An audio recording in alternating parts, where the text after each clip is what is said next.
Hello everyone, we're back. Today I would like to talk about assistant tasks because it's been one of the most requested things in the comment section. So here it goes. So generally one could say there are three types of assistants. One is the admin or personal assistant, one is the tech assistant, and one would be the creative or music assistant. The three aren't always completely separated. They can overlap, or sometimes, at smaller studios, it can happen that, a lot of the tasks are done by one person. In bigger studios, you usually have more dedicated roles for the different assistant tasks. But, the lines are a bit blurry sometimes. So the admin assistant is basically the person who manages all the organizational stuff and who would handle anything paperwork related. It's the person who would probably take notes during a meeting, during a spotting session, the person taking session notes during a session, as an additional person. Someone who would work a lot in Google Sheets pretty much, make cue sheets, adjust cue sheets, anything like that. It's the person who would probably also at least make the first draft of the recording order. It's very often also a title that we see. It's called score coordinator. That's kind of the person who, kind of does the timing and layout for the session, at least in the first draft. The person who attends the session and makes sure that everything gets recorded and that, you're not behind in time, the person kind of watching the clock and going, hey, we need to move faster, or hey, you can do another take of this, we have time. It's the person who would organize meetings, who would handle the calendar, someone who makes sure that the meeting space is presentable, that there are refreshments for the guests, that everything is clean and in order when the guests arrive. The admin assistant could also handle some of the correspondence, some email correspondence or phone calls. Sometimes it's the person at the front desk. Who also, receives packages and signs for them. It can be pretty much anything. Sometimes they also give out access to specific files. They have access codes to the server or Dropbox or whatever that studio is using, and they can, manage the security levels of the different team members. Sometimes when you have to get onto a studio lot here in LA, it's also the person, sometimes it's the contractor, but sometimes it's the admin assistant who handles the drive-ons, meaning a studio lot usually has different entrances and everybody's checked at the entrance to see if they actually have permission to be on the studio lot, right? Not everybody can just walk on there. And they're basically responsible to make sure that all the names and all the people that need access to a recording session, for example, or to a meeting have their drive on and they have the map and they know which gate to take and where to park and all this kind of stuff. Sometimes they will book studio times, sometimes they will get quotes from different studios for the composer. They can also be required to handle what's called the petty cache. So it's kind of usually an envelope or something, or a little box with cache that every office usually has, so that if errands need to be run and cache is needed for some reason, there's some cache available to anyone at the studio. Or, handling the business credit cards that are given out to interns or other people and that are used to make purchases. It might be the person handling the receipts, that all the receipts are properly filed and go to the accountant. If there are interns, they would most likely run errands. If there are no interns, it's usually the admin assistant who would run errands for the studio. The admin assistant doesn't always handle confidential information, but, sometimes they will be the ones to receive invoices from contractors and then forward them to wherever they need to go in order to get paid and stuff like that.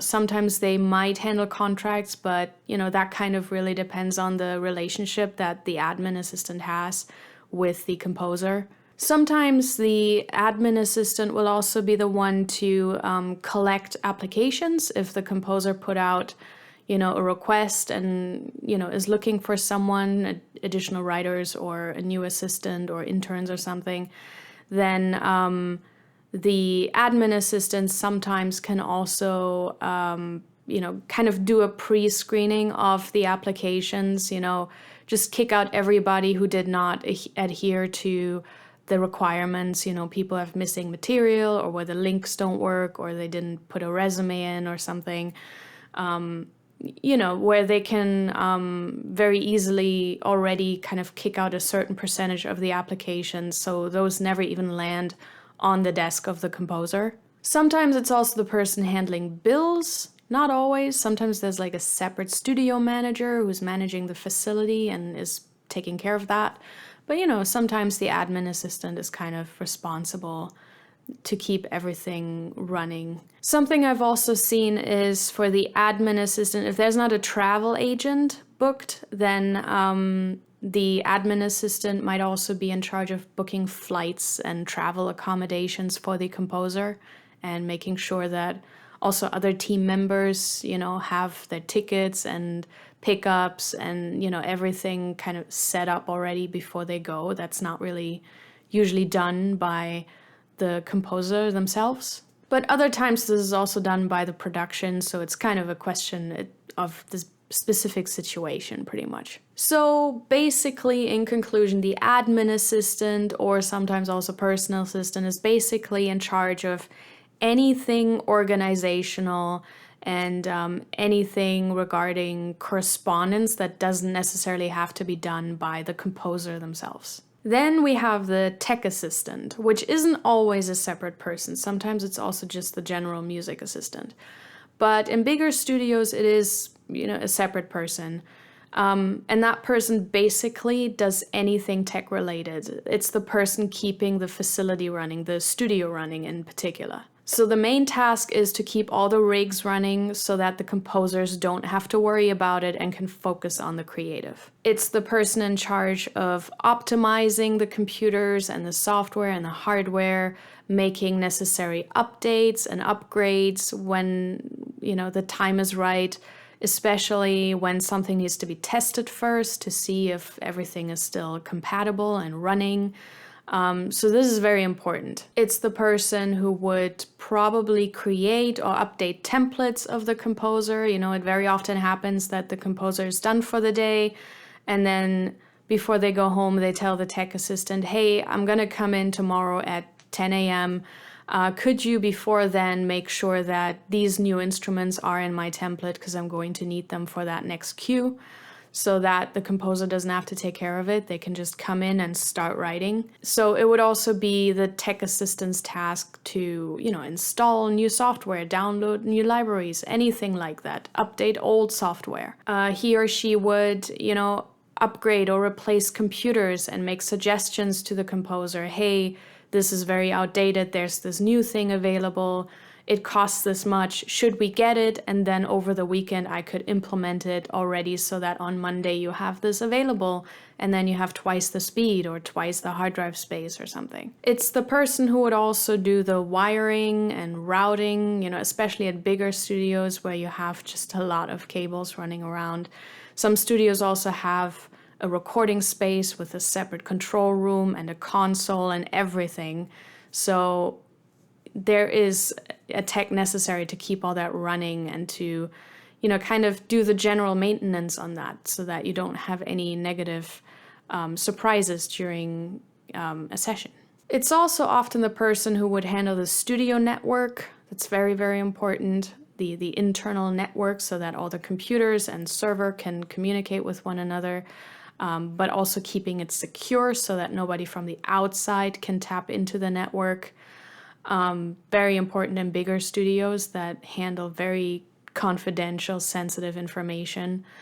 It would also be the person who would handle the server, if there is one, handling backups, making sure all the backups are always up to date and that there are multiple backups. They would also do test runs when there's a new OS or something before, the main rig of the composer is updated. They would have, some smaller duplicate thing and they would just do a lot of research and try out a lot of things to see if, you know, the main rig can already go to that new OS. And then there are, of course, always, you know, special requests. Sometimes, you know, the composer, you know, has a touchpad with the Lemur template or something and then goes, hey, I would like this to do that. Or there's a specific wiring thing, or, you know, whatever it is really. You know, they can then go to their tech and go, hey, I would really love if my rig could do this when I do that. Can you make that happen? And then the tech can kind of figure it out and see if that, you know, is an adjustment that is, you know, feasible.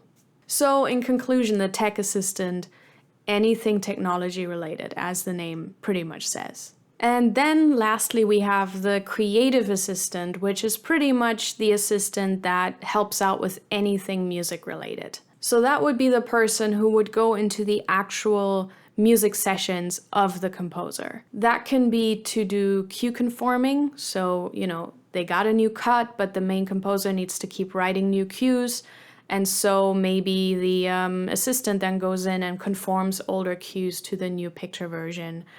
That could be mock-ups. You know, some composers don't like to do their own mock-ups, or they like to do rough mock-ups and then they hand it off to the assistant and go, now make this, you know, better sounding. Or doing arrangements. You know, some composers like to just sketch out a piano part or maybe in ensemble patches, and then they give it off to the music assistant and go, hey, can you arrange this and orchestrate this? I've, you know, put in markers and stuff, so you know how I want it to be. Or, you know, some composers, I have worked for composers that were still writing with pen and paper. It's very rare. It's only the older generation that gets to do that. I've done this for Joel McNeely, for example, and he still likes to sketch out things on paper, and then has his assistant, his admin assistant, scan the short score, send it over, and then I would be doing the mock-up, and other people as well. It takes a team to do that. But in general, that would be the task, pretty much. It can be from MIDI, it can also be from sheet music. Sometimes you're also filling in gaps. You know, the composer will be writing one part of the cue and another part, and then there's like 8 bars in between. And, you know, he or she might not know what to do with that, or doesn't have time or something, or has an appointment to get to, whatever it is, and might hand it off to the assistant and go, hey, can you fill in those 8 bars here? The music assistant sometimes also makes revisions, you know, if it's simple revisions that can be addressed by someone else that aren't entire rewrites or anything, then the composer can very much hand that off to the music assistant as well. Sometimes when there are smaller in-house sessions, the music assistant might also be doing orchestrations or at least prepare parts for the musicians. That's usually really just on small sessions. If there's a full orchestra session, usually you would have a dedicated orchestrator and music prep team. But, you know, I've been on smaller productions where, you know, there were just a handful of musicians coming in, like a quartet or a bunch of soloists, and then, you know, I would be the one writing down the parts for those musicians. Or sometimes the budget also just doesn't allow for a separate orchestrator, and then the assistant will also just be doing the orchestrations. The music assistant is also often the person that prepares the MIDI for orchestration, that cleans up the MIDI. It will also be the person who prints stems very often, and who will prepare Pro Tools sessions for recording and maybe for the final delivery. Sometimes the assistant will also, the music assistant will also test out new libraries, for example. If there's that kind of relationship between the composer and the assistant, it can be that the composer says, look, I don't have time to, you know, test out this library, but the developer sent this to us. Can you install it and just try it out and see if this is something that we would like or not? And the same goes for plugins as well. Sometimes the music assistant in between projects will also organize the music library of the composer, because it's kind of important that it stays up to date with the latest music and is tagged right and all the metadata is, you know, in it. because, the composer is very often asked to put together reels and stuff for new pitches, and it's easier to do if you have an organized music library. Sometimes the music assistant will even prepare those pitches. Sometimes the composer doesn't have time, and then they go, hey, can you put together a reel of like 15 action cues to send to this production? This is the brief. Sometimes you also have the music assistant do some music editing if there's not a dedicated music editor, or it's just something that quickly needs to be done. Or I've also seen assistants do some music editing for pitches as well. So that also happens. On rare occasions, I think the music assistant also does the orchestra playlist editing. I'm going to do a separate dedicated video about that. But it's basically, often this is done already at the scoring stage, or you book an extra day or something, and then they do the edits at the scoring stage. But sometimes they don't. And then you get the Pro Tools sessions back with the take notes, and then you still have to edit all the different takes together in the Pro Tools sessions of the orchestra. Sometimes you also get together with a tech assistant, and maybe you're planning out a sampling session, or you're doing synth sound design, or you build contact patches or anything like that, really. Sometimes you also are required to fix contact instruments, or maybe your boss is saying, oh, hey, I want this instrument can you make sure this entire library has CC11 added to all the contact patches or something like that? Then you're required to do that as well. And then lastly, and this is very common, you would, at least later in the assisting thing, after, probably 2 years or something, you would start doing additional writing, or sometimes ghostwriting. There is a distinction between the two, but that's like a different video.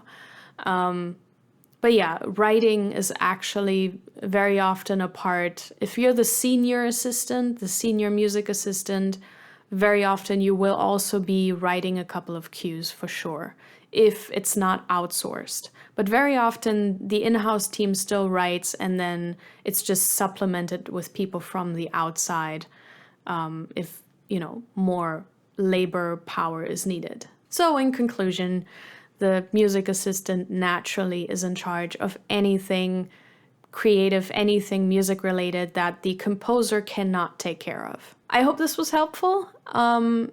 It's been very much requested to go over these tasks. I didn't go over these specifics, what software you need to know and all that stuff, because you can't really, because it varies from studio to studio. My general tip is, if you want to be a composer assistant, learn as much software as you can, because the more DAWs you know, the more hardware you know, the more libraries you know, the more you know about Kontakt and the Kontakt backend. Really anything, the better your mockups are, the more you know notation software and how to do music prep and all this stuff, the better your chances, because if I'm working on something and I'm in Cubase, obviously I can only hire someone who knows Cubase. But if I'm, needing someone to help me with music prep and I'm in Sibelius, obviously I can only hire someone who knows Sibelius. So what really helped me as an assistant was just knowing a lot of different software. I could work for people who were in Logic, but I could also work for people who were in Pro Tools or who were in Cubase, because I know all three of these DAWs. And I could work in Sibelius, but I could also work in Finale if that was necessary. Dorico didn't exist then. And, sometimes it would even go as far as I would be at one studio in the morning and we'd be, on Logic, and then I'd be driving over to another studio in the afternoon and we'd be in Cubase. And then the next day I would be doing session prep for someone in Pro Tools. I would not have been able to do all these jobs had I not known all this software. And a lot of these developers offer not only educational discounts, but they also offer 30-day trials and stuff like that. So I would very much take advantage of that and just learn it, because 30 days is enough If you have time and you immerse yourself, 30 days is pretty much enough to learn a DAW fairly fluently. So that's like, that's my tip of the day. Learn as much as you can to make yourself the most viable option for the composer, because the more stuff you can take over, the more tasks you can do, the better, because they like people who are flexible and who can be used in, many different ways. So yeah, make yourself an asset.